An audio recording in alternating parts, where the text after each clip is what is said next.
cartesiano, meus amores, como vocês estão? Morrendo de saudade. Hoje a gente vai estar falando um pouquinho de filosofia. Vou dar continuidade aí no projeto, então, do contexto, né, da filosofia moderna, entre a luta e a briga sobre os empiristas e os racionalistas.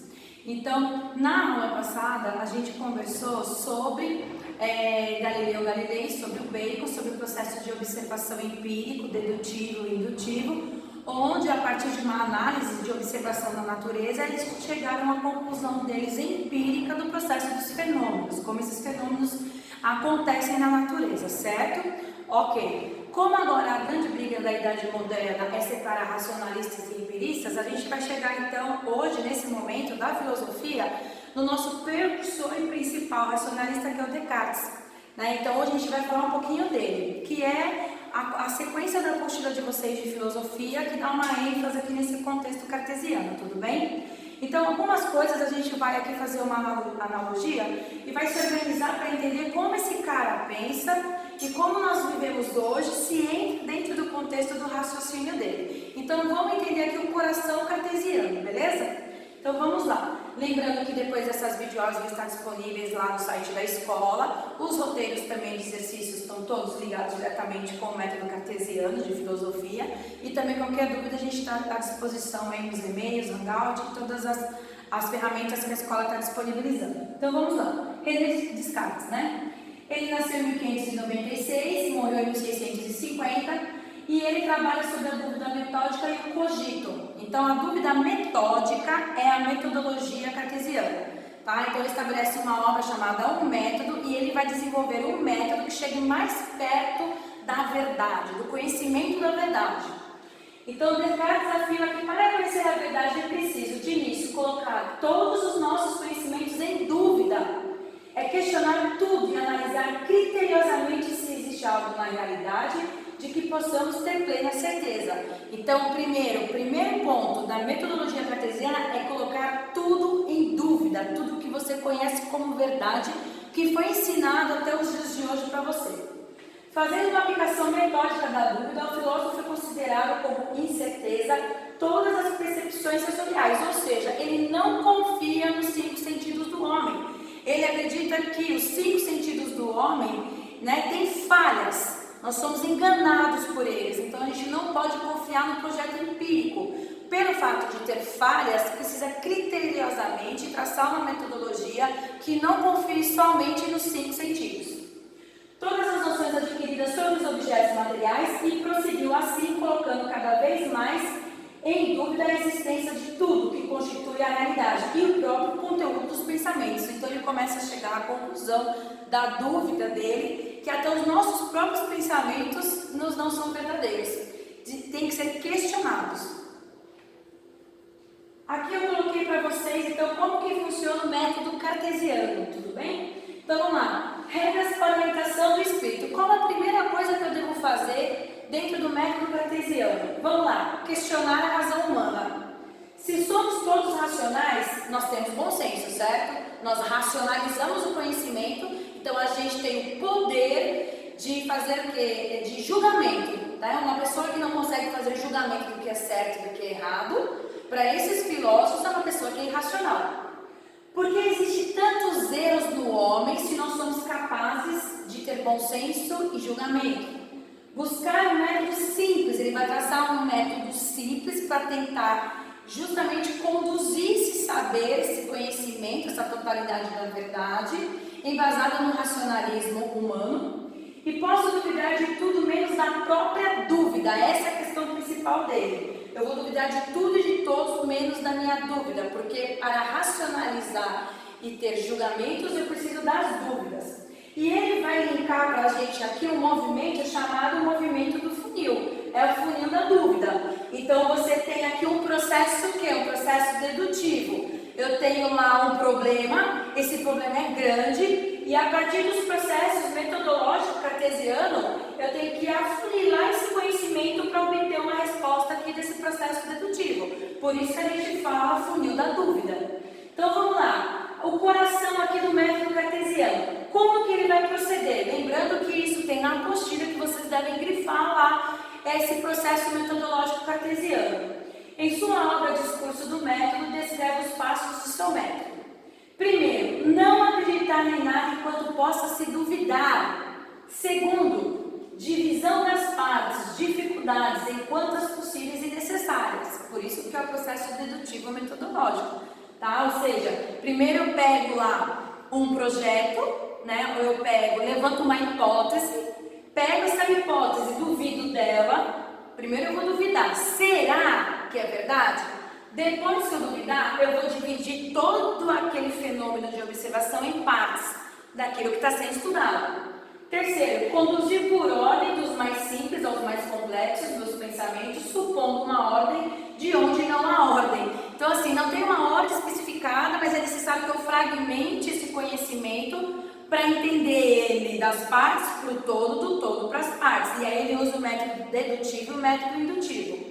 E o quarto é universalizar. Lembra que eu falei para vocês que sempre o conhecimento filosófico não é necessário universalizar, porque eu preciso racionalizar esse conhecimento, senão ele não se torna filosofia? Ele vai universalizar, enumerar e revisar completamente, sem nada omitir. Então, ou seja, eu duvido, eu divido, depois eu conduzo uma ordem e depois eu vou enumerar, porque eu vou universalizar esse conhecimento e vou revisar ele novamente. Não é nada mais, nada menos do que um projeto de mestrado, um projeto de doutorado. Quando vocês estiverem lá no seu projeto de mestrado e doutorado na faculdade, vocês vão fazer exatamente esse processo. Por quê? Porque esse processo hoje é o conhecimento total da ciência. A ciência trabalha dessa forma, né? Ela fragmenta, ela separa, ela organiza, ela enumera e ela revisa, né? Tudo que ela faz, seja na cura de uma doença, no remédio, uma vacina, ela trabalha com esse método cartesiano. Isso ficou conhecido dentro da filosofia cartesiana de solipsismo, tá? Que é difícil conhecer a gente mesmo, mas conhecer todo o resto é impossível, a essência de todas as outras coisas. Então a gente vai dar o nome na filosofia cartesiana de solipsismo. Então ele traça uma forma segura de chegar ao método, tá? Para traçar essa forma segura, ele vai ter um argumento conhecido como argumento do sonho, que ele vai fazer um questionamento, né? Será que estou sonhando, estou acordado? Qual é a certeza que eu tenho que estou sonhando ou estou acordado? Quando eu estou dormindo, se eu não estou na minha realidade? Ou se quando eu estou vivendo essa realidade, eu não estou sonhando? E aí conclui que a única certeza possível é a de que, já que duvida, você pense. Se você pensa, você existe. Por isso, penso, logo existo. Cogito, ergo sum. Tá? E ele trabalha o conhecimento das ideias, ele classifica em três. Vamos lá. O que é verdade? Você tem as ideias inatas, você tem as ideias advertências e você tem as ideias imaginativas. Vamos analisar aqui, coloquei um exemplo para vocês. Vamos lá. Quando pensa, a coisa existe. Por quê? Porque a ideia ela já está formada. Então ele dá um exemplo aqui. O cavalo existe? Se eu falar para vocês agora em casa, pensa no cavalo, você já não vai imaginar um cavalo? Porque você já viu um cavalo na sua vida, então ele existe. Isso é um conhecimento inato, ele existe porque eu já vi um cavalo. Se eu falar para vocês uma fada, a fada é imaginativa, ela é entre qual contexto aqui, ó, das ideias imaginativas, mas ela não deixa de existir, e ela existe na minha imaginação por quê? Porque eu já vi uma borboleta que tem asa, certo? E essa asa eu já associei a um ser humano, que eu sei que o ser humano existe. Aí eu vou fazendo associações da minha realidade para formar uma ideia imaginativa, que é a fada, um ser humano com asas. E Deus entra aqui então também no conhecimento inato. Deus não tem como explicar, porque se ele não confia nos 5 sentidos, vocês concordam comigo que se eu não vejo Deus, se eu não converso com Deus, se eu não escuto Deus, se eu não sinto Deus, como eu posso falar que Deus existe? Se ele não confia no sentimento empírico da pessoa. Como que eu falo? Falo porque se o ser humano tem uma visão de Deus, é porque o ser humano já teve contato com esse Deus. Então ele não é imaginativo, então ele não nega a existência de Deus, mas ele diz que existe uma essência, e essa essência foi construída por ser humano, então ela se torna uma ideia inata. Não tem como negar a existência de Deus. E aqui a gente tem a lição que o Descartes deixa pra gente. É uma conclusão minha e a gente vai estar aqui meio junto. Ó. Para alcançar a verdade é preciso uma vez na vida desfazermos de todas as opiniões que recebemos e reconstruir de novo e desde os fundamentos todos os sistemas dos nossos conhecimentos. Fundou a metafísica moderna e criou um método novo para dirigir o raciocínio. Esse método, em seu discurso, recebeu o nome de cartesianismo, tratado de Cartesius, que é a tradução latina do nome de Descartes. É preciso partir da suposição que se ignora tudo e indagar as fontes de conhecimento, as verdades primitivas que nos foram transmitidas, distorcidas pelos interesses humanos, despojando-se de toda a sabedoria adquirida de seus mestres. Descartes principia a análise de todas as proposições filosóficas científicas para testar a realidade daquilo que aprendeu e possivelmente descobrir verdades novas. Servindo-se então da intuição dedutiva, isso é importante, Descartes chega à inovação perfeita de sua própria existência e da existência de Deus. O seu princípio é penso, logo existo. Tornou-se a súmula de sua filosofia e o ponto de partida para a formação espiritual de muitas gerações e o fundamento da filosofia francesa do século XVIII. Teve uma influência significativa para a entrada do século XX, gente, para a física, para a matemática, para a ciência, para as humanas, principalmente, tá? Todas as disciplinas hoje que vocês estudam na escola fragmentadas é do método cartesiano. Ele acreditava que se você separasse as ciências, ficaria mais claro e evidente a verdade de cada uma. Né? Então, o projeto interdisciplinar hoje de algumas escolas que vem tendo uma discussão na educação em relação a isso, vem justamente contrapor o método cartesiano, que fez separar a disciplina de história, a disciplina de filosofia, a disciplina de sociologia, tudo isso, a nossa educação básica está dentro do método cartesiano. Então, toda a nossa vida ela é fragmentada e dividida em partes. Por quê? Porque dentro da concepção cartesiana, quanto eu mais divido, quanto eu mais fragmento, quanto eu mais separo as partes, mais eu tenho a totalidade da verdade. O seu método deixou uma lição.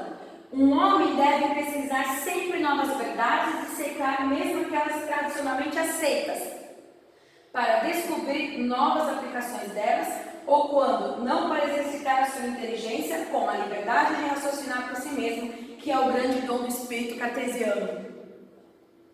Orientação aqui para vocês, tudo bem? Vocês estão em casa, estão de boa? Não, estão estudando muito, né? Mas vou passar uma orientação aqui para vocês super significativa, né? Eu preciso que vocês assistem o filme do René Descartes, 1974. Se chama Tempos Modernos, 1600, na França. O link está aqui para vocês. O filme ele é longo, porque conta toda a história da vida do Descartes. E às vezes, né, bate aquele soninho no meio do filme e tal, não sei o quê. E o que acontece? Para não ficar muito longo, nem muito desgastante para vocês, eu vou pedir para vocês colocarem no YouTube o trecho 4 do filme. Coloca lá o link, coloca trecho 4, que é o momento que ele está num diálogo, conversando com os amigos dele sobre o método dele. Então é muito interessante e vale a pena assistir. Beijão para vocês. Até a próxima.